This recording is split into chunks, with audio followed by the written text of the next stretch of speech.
So this is probably the single most memorable, worst day of my entire life. If you've listened to my other videos, you have heard the story about the day we lost Corporal Corpus, the interrogator.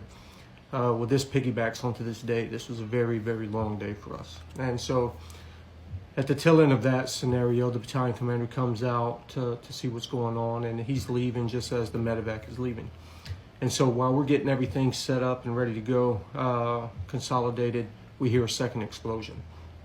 And we get word after we start moving in that direction that it was the battalion commander's convoy and his vehicle in particular. So I get everybody on scene. I strong point the perimeter and immediately clear the building closest to his vehicle.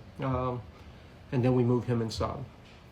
And at this point, you know, it's been a long day. We're exhausted and I'm highly aggravated. So I'll have all my guys man crew serve weapons on the strong points, and I take my remaining personnel and we start clearing mud huts.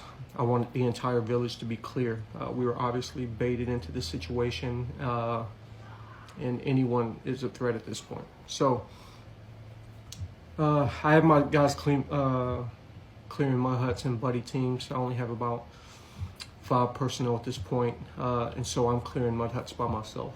And I get to about the 4th mud hut, and like I said, we're exhausted at this point.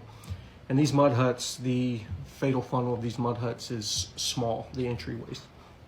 There's no flow getting into them. You're like squeezing in sideways. And as I clear the door, an individual grabs the barrel of my weapon.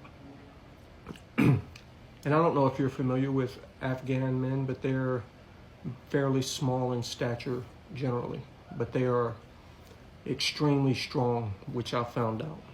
My first attempt was just to throw him off my weapon as I was much bigger than he was. But that wasn't working, and after struggle, I struck him several times and he wasn't letting the weapon go. I started firing the weapon system to heat up the barrel in an attempt to get him to let it go.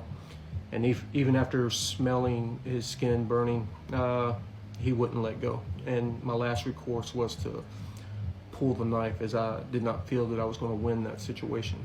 And that's what I did.